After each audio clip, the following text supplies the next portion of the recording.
It's 8:30. It's the 24th day of February, 2025. It's Monday. It's bright and sunny outside, and it's time for another tabletop role-playing game company shout out during No Wizards February. We're shouting out another game company that normally doesn't get a lot of attention because we tend to focus on the idiots up north. But our project this month for February has been to shout out, find news for other game companies that maybe don't get as much love as they should. And today we're looking at another one of my favorites, possibly my favorite game company. They have made one of my favorite settings, the Slumbering Tsar, most famous for, of course, Rappan Athuk, Necromancer Games / Frog God Games. Two names for the same company. Very famous, of course, for their love of Orcus, their sort of warped sense of humor. The Slumbering Tsar, where the D&D campaign I recently ran takes place. And actually, most of my games have taken place somewhere in or around the Slumbering Tsar. And of course, most famous for Rappan Athuk, the grandfather of all dungeons, the Dungeons of Graves. Their big claim to fame is Rappan Athuk as being one of the very first mega dungeons, which of course is incorrect, but they like to say it is. So what is new over at Frog God Games? Well, the trouble with these guys is they release a lot of different products under a lot of different licenses. So they'll do 5e, they'll do Pathfinder, they'll do OSR. So it's kind of hard to keep track of whether this is a new product or a product that they've already released under one license and now they're releasing it under a second license. Because if you look at this, they do 5e and they do other things. And then there's also the Frog God Games half and the Necromancer Games half. So you can usually tell the Necromancer game half by the art style. This will be all the things that they made during the Necromancer Games years before they were bought out, became partners with, evolved to Frog God Games. This is the stuff that they first cut their teeth off of, and they're most famous for is the ones with these looks. And this is where Rappan Athuk first shows up and the Lost Lands. And then we move on to the Frog God Games stuff, the more recent stuff, and which is when they were OSR type stuff, OGL type stuff, different look. This is what they're currently kickstarting. They've got a zine that they recently made. They've got a 5e / Necromancer's game. They're doing their own OSR white box, brown box rules because everybody else apparently is doing OSR white box, brown box rules now. So they're doing their own version. They're calling it the Necromancer's game because that was the name of their original company. Is there really a need for another white box, brown box retro clone in the year 2025 when there's already like a couple thousand of them? I mean, I love you guys. I love the product line, but no, you don't need your own system, especially if it's just another system that's already been done 10,000 times. We don't need another D20 old school retro clone. I'm sorry, we don't. It ended with the basic expert white box fantasy. That's it. We don't need any more. Instead, support Shadowdark or support ones that are already out. We've got a monster book that they do. They do monster books because everybody does monster books. They've got their End of Everything, which is an epic 5e cosmic horror adventure that they put together, which are just two words that don't fit. 5th edition cosmic horror. It's like peanut butter and lemon juice. They just don't go. No, just don't go together. Why don't they go together? Because 5th edition is built around the whole idea that none of that stuff is part of it. Look, guys, I don't hate 5e. The 5e system is great as long as you run it the way it was meant to be run. Stop trying to make 5e something it's not. It doesn't work. Find other systems to do your experiment stuff with. You want to do cosmic horror? There are plenty of systems you could do cosmic horror. But trying to square peg round hole cosmic horror into the 5e zeitgeist, it's just, it doesn't work. There's a very specific style that 5e is designed for. When you use it the way it's designed, it works. And it's fun. So what do we got, guys?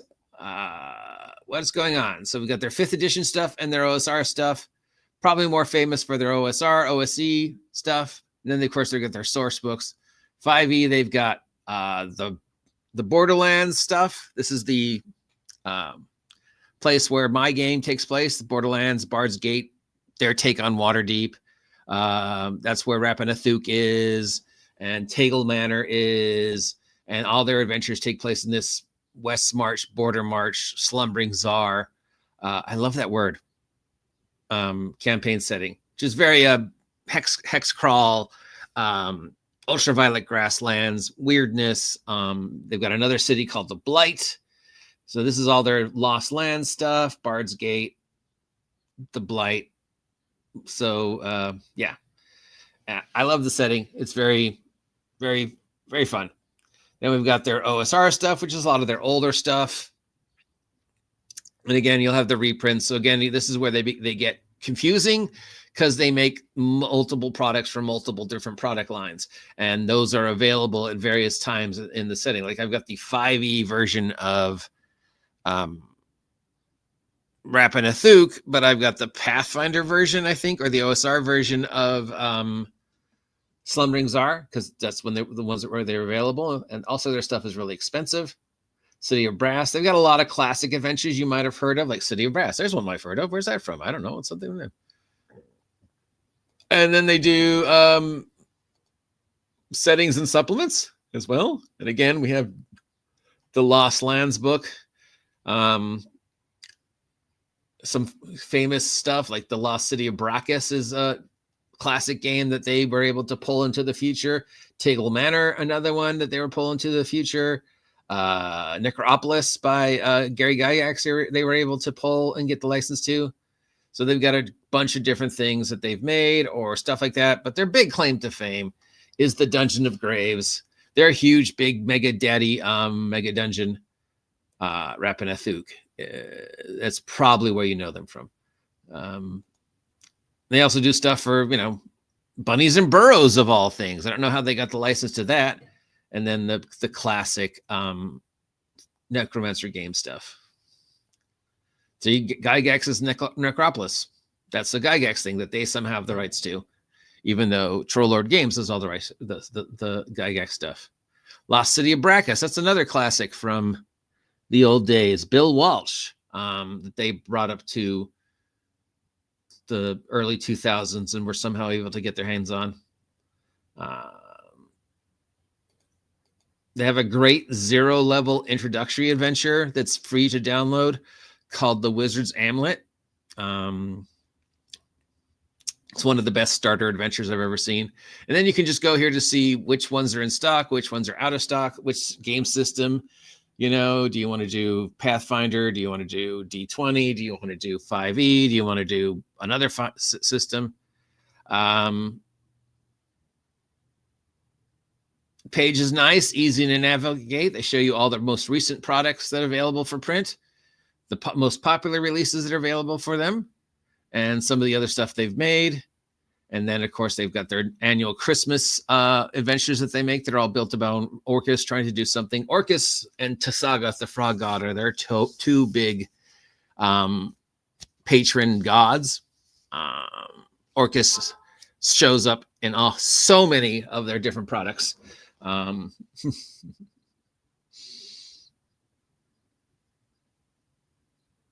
there we go. Not a lot of news, but I give them a shout out. I love them. I love Rappan Athuk. I love the Slumbering Tsar. I love Bard's Gate and the Blight of all stuff. Their stuff, unfortunately, is really expensive. So most of the stuff I have of theirs is PDFs because I can't afford $60 for a game, guys. If your prices came down, I would have the hardback version of Rappan Athuk and Slumbering Tsar. No question, but I don't. I have the PDFs. Thank you, Frog God Games, for making wonderful games. You guys should check them out. It really is some cool wackadoodle stuff, and they've got a great sense of humor that runs through a lot of their products, which is probably the reason why I like them so much. A lot of their stuff is very tongue-in-cheek and not taking the genre too seriously at some points, which, in my personal opinion, as you know, is as it should be. It's the most fun when you're not taking the game so seriously because it is a goofy game, and these guys understand that. And they write some great adventures, some great world building. And yeah, so I'm surprised they're not anything new, but they are kickstarting some stuff coming up. So that's cool. Have a great day. Thanks for sticking with me. I'll talk to you later. See ya.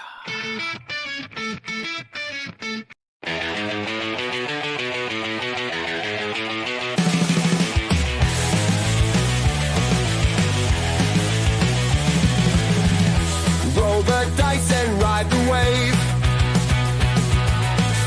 Quest and dragons, the news we crave. Under neon lights we take a stand.